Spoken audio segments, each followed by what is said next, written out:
Yo, my people, what's good? Welcome back to the channel. Welcome to Patala FC. We are within. Uh, Chelsea have made me age so much in a short space of time that I forgot this is last season's jersey. Just last season. But yeah, we're in the recovery process. Of course, immediately after the game, reacting to the game when you lose in the 118th minute to a header from a corner. When the best header of the ball in the opposition is the man who's not properly marked and he scores the winner in a final, it's painful to take. In a game where your team actually create chances, but they don't take their chances, it's painful to take. I haven't been able to watch other content creators and pundits and perspectives on the game because I've also been trying to dwell on how it occurred and how the story of our season has led to us having another game where we're not clinical, but it's a final where we need to be at least clinical once or twice. We create at least six chances, six good enough chances, and we don't score a single goal. Mauricio Pochettino, to speak on him because he's being slandered again. He's being called a manager who's not a winner, and he's just here to further kill our club. Apparently, he's brought the Spurs energy to Chelsea. No disrespect to Spurs fans. You need a lead. It's painful, yes. It's painful to see that we get to a final and lose. But the road to the final is why I remember the Carabao Cup of 23-24. Liverpool's path to the final, you could argue, was a bit easier. Every team that we faced that was in the league, in the Premier League, yes, those teams were in better form and in better league positions than Chelsea, but Chelsea somehow got the results and progressed all the way to the final of the Carabao Cup, which is quite commendable. It's respectable. And from Poch's perspective, he was seeing progress with every round. It's one game and it's a painful game because you look at the squad we had, you look at how the tactics worked, how we kept our shape, and tactically it was a good strategy from Poch. We just needed a finisher. The argument could be if Chelsea just had one clinical striker, and that's the pain. That Chelsea has spent a lot of money and we don't have a proper clinical finisher. Christopher Nkunku, when played, is not playing in his preferred position and he's not integrated properly into the system that Poch has tried to come with for his first season, first couple of months actually, leading up to a year. Yes, it is February and Chelsea are 11th in the league, lost the Carabao Cup final, and have an FA Cup tie in the fourth round against Leeds. Fourth round, I believe, yes. So it's been a dismal, turmoil, crazy season. But it was good to watch us through the stages of the Carabao Cup. Now, it's painful regardless. I'm not trying to take away the pain. I'm still grieving as well because there were so many chances to win the game. The way we lined up made absolute sense. That was our best 11 at the time. The one player that comes to mind or keeps coming to mind for me is Ian Matson. I think if we had the option of Ian Matson when Ben Chilwell was getting tired,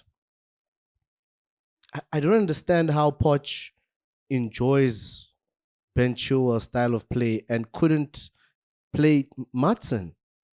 It's the same mold of sorts. The fact that he actually played Martin as a right wing means the qualities on the ball at left back could have been useful for Poch. Why did he?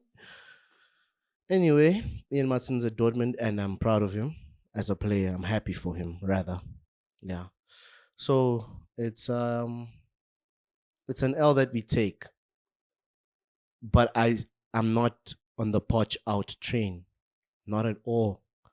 Not at all. This is Poch's first season. I don't understand how I'm this patient as a Chelsea fan. It might be unorthodox for a lot of people to see because, yes, I also grew fond of trophy after trophy. I don't think we went 2 years or max 3 years, 2 years actually, without a trophy from the time Abramovich took over. But yes, I understand that football is changing. And I think we all need to be patient with that. We played a Liverpool side that we should have beat. Painfully, we should have won the game. That's the truth. But we didn't win the game. And the way that we lost the game, yes, that's what keeps the pain going. But it's a Chelsea team that are having their first season together. The whole team, they don't really know each other. Klopp has a system in place that he's never really changed. Klopp has been constant and consistent with the gegen pressing, high rock and roll football that they call it. This was just to give my thoughts on the game. If you're still here, let's go player for player, yeah? Petrovic, I'm gonna give him an 8 out of 10 because he kept us in the game and he did the most, for lack of better words. He did his job. He was actually immense, and I think he stamped himself. Sanchez, I think it could have been 3-0 before 90, honestly. Ben Chilwell, far from his best, far from the best of Ben Chilwell. So I'm gonna say 5 out of 10 for me. Chile didn't offer what Chile is good at.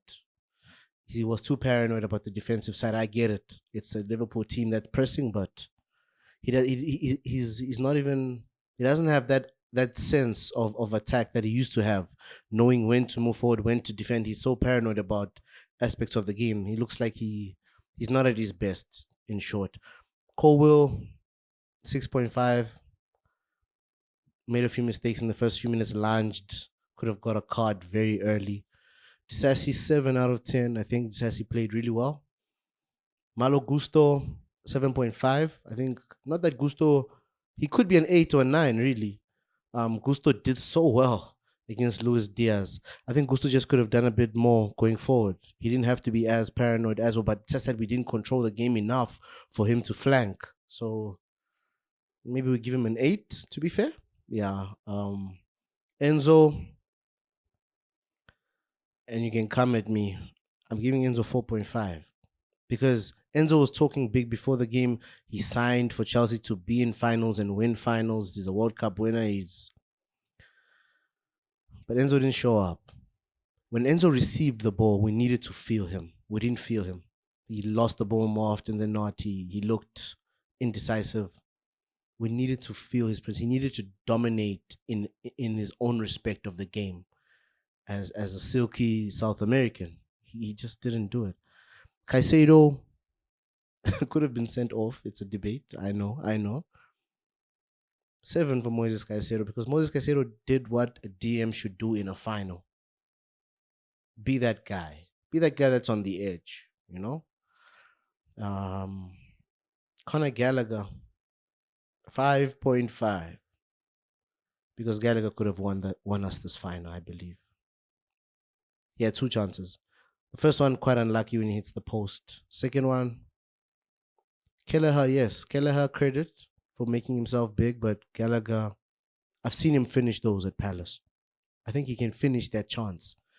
I think he was overthinking in the moment, heat of the moment, and he couldn't just compose himself. So lack of composure, that's a huge part of football. Composure is a huge part of the game in this era. So, yeah. Raheem Sterling, 5. What does Sterling offer?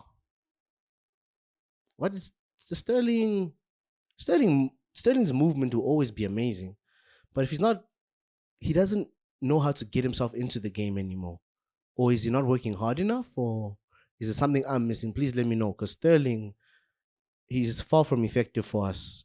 Big game, small game, he shows up when he wants to. Really, he shows up against Man City. I'll tell you that. It's almost like Willian against Spurs. Willian showed up against Spurs. I don't know who else noticed. Yeah. Nicholas Jackson. Nicholas Jackson couldn't have done a lot more. I mean, when you're being marshaled by Konate, he actually tried his best.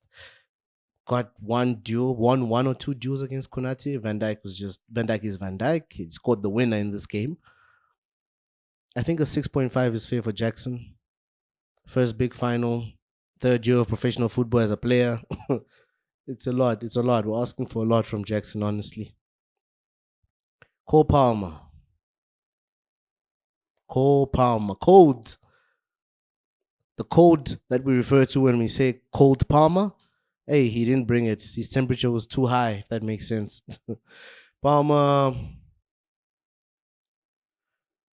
Does Palmer prefer Cam or right wing? That's the question I've been battling with. Because I prefer Palmer as a Cam. Right wing or not, he just didn't look like he was in it. He wasn't up for the final. He didn't wake up to play a final for me. So that's a 4. And that's the lowest rating, I believe. Because of what Palmer is to us this season, what he's shown us. Because we know where we are in the league has a lot to do with Cole Palmer. What happened? Thank you for watching. If you're still here, be sure to subscribe to the channel. We move.